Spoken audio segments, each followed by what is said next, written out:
हुकूमत भी बनाएंगे, वज़ीरियत में भी हमारा होगा, दोबारा फिर सदर पाकिस्तान भी होगा और सेनेट में भी अक्सरियत होगी। अस्सलाम वालेकुम। दुनिया न्यूज़ में खुशामदीद। हमारे साथ अज़हर सिद्दीक़ साहब मौजूद हैं, पीटीआई के सीनियर रहनुमा हैं, सीनियर कानूनदान हैं। इनसे पूछते हैं कि इमरान खान साहब का प्लान सी क्या है इलेक्शन को लेके, और जिस तरह से कैंपेन चल रही है, बल्ला अब इनके पास नहीं है, अब इनकी हिकमत अमली क्या है, ये कैसे जीत सकते हैं। अज़हर सिद्दीक़ साहब, क्या हाल है सर? बहुत शुक्रिया जी।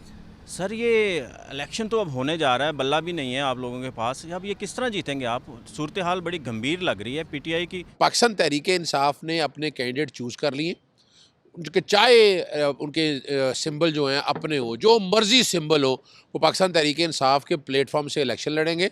उन्होंने डिक्लेरेशन दी हुई है बाकायदा, वो पार्टी के टिकट के ऊपर ना, चाहे सिंबल उनके अपने हो, सिंबल एक नहीं है, इसका नुकसान यकीनन कहीं ना कहीं किसी जगह तो होगा, लेकिन उम्मीद है कि हम लोग इन लिस्टें जारी कर रहे हैं बाकायदा सिंबल के साथ। जगह जगह हमारी ज़िले तंजीमें, तहसील के लेवल के ऊपर, फिर टाउन के लेवल के ऊपर, फिर सूबाई सतह के ऊपर, वफाकी सतह के ऊपर लोगों में आगाही पैदा करेंगी, ताकि उनको पता निकल सके कौन कौन से कैंडिडेट है। और ये सारे कैंडिडेट जो है ना, कल यकीनन मखसूस नशिस्तों के लिए भी हम इलेक्शन लड़ने के अहल होंगे, और कल सेनेट में भी आना है, कल हुकूमत भी बनानी है। तो हमारी हिकमत अमली बड़ी वाज़ेह तौर पर मौजूद है। जो ये कहते थे कि बल्ला चला जाएगा, काम कुछ नहीं ख़त्म हो जाएगा, वो नहीं है, बल्कि उससे ज़्यादा जोश और वलवला लोगों में शामिल है।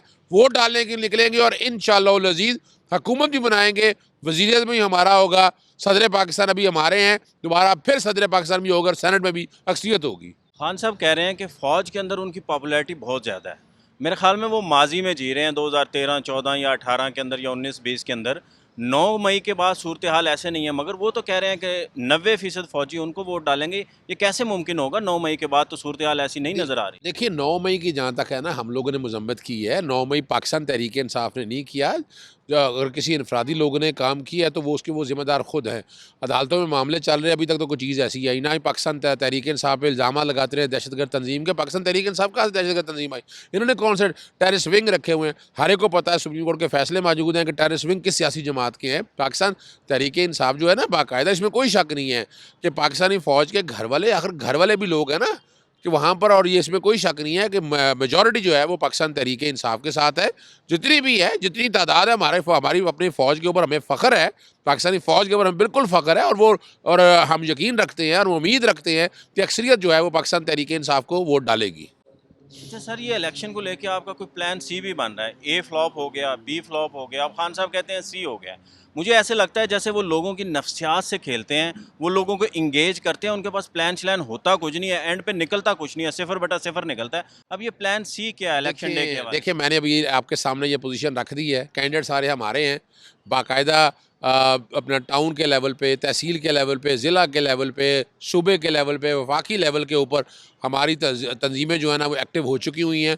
वो बाकायदा वोटिंग के लिए लोगों तक जाएंगी, वोटर चेक करेंगी उनको, और उन पोलिंग जो एजेंट बनने हैं उनकी ट्रेनिंग तकरीबन काफ़ी मुकम्मल हो चुकी है। तो ये ऐसा नहीं है कि ग्राउंड के ऊपर जो है ना 50% जो इलेक्शन कहा जाता है ना, ग्राउंड के ऊपर लड़ने के हवाले से, वो कैंडिडेट के ज़िम्मे ड्यूटियाँ लगा दी हुई हैं, और वो इंशाल्लाह 50% इलेक्शन जो है ना ग्राउंड पर लड़ेंगे।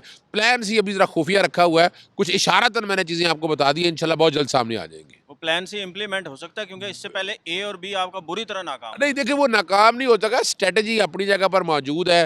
वो अपना कुछ मिसकम्युनिकेशन के इमरान खान साहब अंदर थे, तो आप कह सकते हैं कुछ कैलकुलेशंस गलत हो गई हैं, लेकिन प्लान सी है, आप खुद देखिएगा, वो कामयाब होगा। और उसके बाद अगला जो प्लान डी है वो हुकूमत हमारी होगी।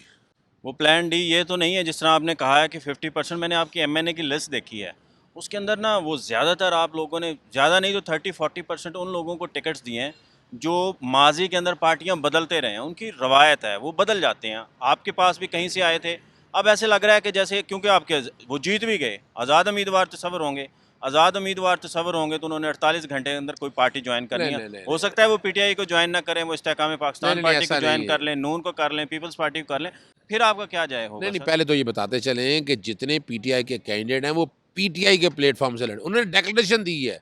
उन्होंने इलेक्शन कमीशन के सामने डिक्लेरेशन दी है, अगर वो छोड़ के जाएंगे वो ऑलरेडी पीटीआई का हिस्सा है, जब जीत के आएंगे वो पीटीआई की टिकटें कहलाएंगी, पीटीआई की सीटें कहलाएंगी।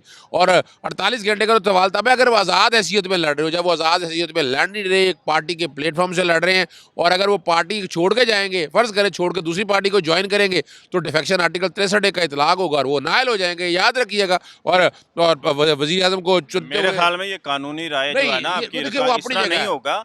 कानूनी राय मेरे ख्याल में, आप इतने बड़े वकील हैं माशाल्लाह, बड़ा आपका नाम है, मगर जो मुझे लगता है कि इनके ऊपर ये आज़ाद उम्मीदवार तस्वर होंगे, इनके ऊपर 63 नहीं नहीं नहीं लगा। नहीं, उसकी वजह ये है ना कि हाँ डेक्लेरेशन दी है ना, अगर तो 3 सफ़े की डेक्लेरेशन ना दी हो, मैंने खुद नॉमिनेशन पेपर जमा है, उसमें लिखा हुआ है कि आप पीटीआई के कैंडिडेट हैं या नहीं।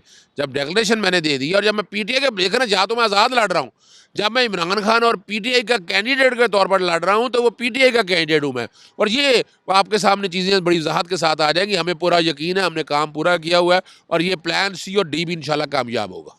चलें, आप डी प्लान, आप तो सी से भी आगे चले गए, प्लान डी है, और वो प्लान डी जब सामने आएगा, वो ज़ाहिर है इलेक्शन के बाद ही सामने आएगा। तो इमरान खान साहब तो अंदर हैं, वो तो ज़ाहिर है बाहर आते इस तरह करीब अच्छा, नज़र नहीं आ रहे। मगर मुझे बताएं कि आपकी फिर लीड कौन करेगा पार्लिमानी पार्टी से, प्राइम मिनिस्टर कौन होगा? देखिए पहली तो बात है कि इमरान खान साहब 8 फरवरी के इलेक्शन से पहले बाहर नजर आएंगे, आपको ये याद रख लीजिएगा। हमारी तकरीबन वर्किंग ये ख्वाहिश है या कानूनी पहलू? कानूनी पहलू को सामने रख के बात, ख्वाहिश नहीं मैं बात कर रहा, और इंशाल्लाह इस पे ऊपर काम हो रहा होगा। और हम सुप्रीम कोर्ट या आला अदालतों में भी जाएंगे कि जहाँ बैठ कर के जनाब इलेक्शन हो रहे हैं, अपना सियासी लीडरों को बाहर आना चाहिए, आगे इलेक्शन लड़े वो। और उसके बाद पार्लिमानी, जो कि इमरान खान साहब इलेक्शन नहीं लड़ रहे हैं, फैसला वो इमरान खान साहब करेंगे, पार्लिमानी लीडर कौन होगा और वज़ीर आज़म कौन होगा, इसका फैसला इमरान खान साहब करेंगे। आपने इलेक्शन क्यों नहीं लड़ा? आपने भी तो कागज़ जमा कराए थे, टिकट क्यों नहीं दिया आपको? देखिए बुनियादी तौर पर वजह ये है कि जिन इलाकों में इलेक्शन लड़ना है, इलेक्शन जीतने के लिए लड़ना है। मैं समझता हूँ कि मैं 122 में भी उम्मीदवार था, 121 में भी। 122 में जो कि खोसा साहब हैं, खोसा साहब सीनियर हैं, उनका हक ज़्यादा है। इमरान खान साहब के बाद वो 22 का लड़े। 121 में मैं समझता हूँ कि मैं कमज़ोर कैंडिडेट साबित होऊंगा, और वहाँ वसीम कादर जो इलेक्शन लड़ रहे हैं, वो एक अच्छे कैंडिडेट है, जो कि ग्राउंड पे काम उन्होंने किया हुआ है, तो हक उनका है, ना कि अज़हर सिद्दीक़ का है। बहुत शुक्रिया सर, थैंक यू।